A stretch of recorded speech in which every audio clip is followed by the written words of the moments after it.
The diner smelled like fresh coffee and rain-soaked earth that drifted in every time the door opened.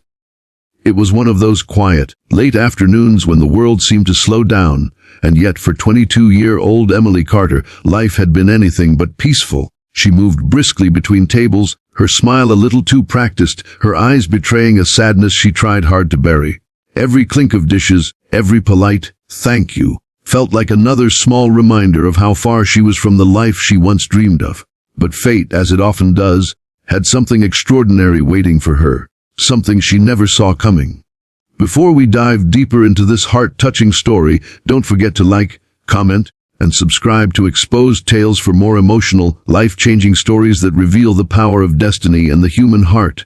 It was nearing 3 p.m. when a small group entered the diner, a family of 3 generations. The youngest, a boy of about 10, raced toward a window seat, pressing his face against the glass as raindrops slid down. His mother, mid-30s, followed him with a calm smile. But it was the older woman, perhaps in her late 70s, who caught everyone's attention. She had kind eyes, silver hair pulled neatly into a bun, and an elegant scarf draped around her shoulders. Her movements were slow but graceful, the kind of presence that demanded quiet respect. Emily approached their table, pad in hand. "Good afternoon. What can I get you folks today?" she asked, voice gentle, professional. The old woman looked up, and for a brief second, something flickered in her eyes. A glimmer of recognition, confusion, and something deeper, maybe disbelief. But she said nothing, only smiled politely as her daughter ordered soup and coffee for all 3. As Emily turned to leave, the old woman's eyes followed her. There, just beneath the sleeve of Emily's uniform, a faint mark on her wrist caught her attention. Her heart skipped. It was a small, crescent-shaped birthmark, the same one her daughter had, the same one she had. She gasped softly and reached out. "Wait," she whispered, her frail hand trembling as she gently grabbed Emily's wrist. Emily froze, startled. The diner quieted, the kind of silence that makes you feel every heartbeat. The old woman's fingers traced the faint mark on Emily's skin. "This birthmark," her voice quivered, thick with emotion. "It runs in our family." Emily blinked, confused. I'm sorry, Emma, what do you mean?" The woman's daughter looked up, equally puzzled. "Mom, what are you talking about?" The old woman's eyes glistened. "This mark," she repeated, voice breaking. "My mother had it. I have it. You have it, Clara. And now," she turned her gaze back to Emily, her breath catching. "Now she has it too." Emily instinctively pulled her hand back, a nervous laugh escaping her lips. "Oh, it's just a birthmark. I've had it since I was a baby." But the woman's words hung heavy in the air. That night, long after her shift ended, Emily couldn't stop thinking about that encounter.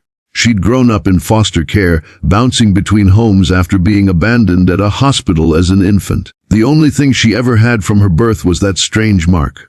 Every new foster parent had noticed it, called it cute or lucky. But to Emily, it was just another part of herself she never understood.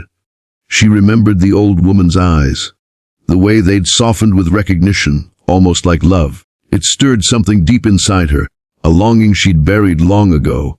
2 days later, the family returned to the diner. Emily's heart leaped when she saw them walk in. The old woman smiled as soon as she caught her gaze. "You're here," she said softly, almost relieved. "I was hoping you'd be." Emily smiled awkwardly. "I guess I'm hard to get rid of." This time they talked.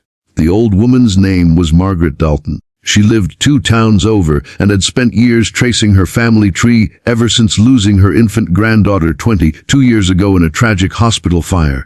The baby had been declared missing, presumed dead. But something about that day never sat right with her. The hospital's records were incomplete, the paperwork mismatched. She had always believed her granddaughter survived somehow. Emily's heart pounded as she listened. 22 years, she whispered. "That's my age." Margaret nodded, eyes misty. "Do you know your real parents, dear?" Emily shook her head slowly. "I was found outside St. Mary's Hospital wrapped in a pink blanket. That's all I know." The diner's hum faded.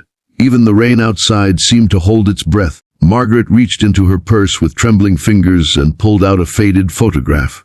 A baby girl with a tiny crescent-shaped mark on her wrist. Emily stared at it. Her throat tightened. The blanket in the picture. It was the same soft pink she remembered from her earliest foster home, the one she'd kept all these years. though she never knew why. Tears welled in her eyes. That's me," she whispered. Margaret covered her mouth, sobbing. "Oh my God, it's you. It's really you." She stood, ignoring the protest of her aching knees, and wrapped Emily in a trembling embrace. The diner erupted in murmurs. A few people clapped quietly, others wiped their eyes. After a lifetime of searching, Margaret had found the granddaughter she thought she'd lost forever. But life rarely gives happy endings so easily.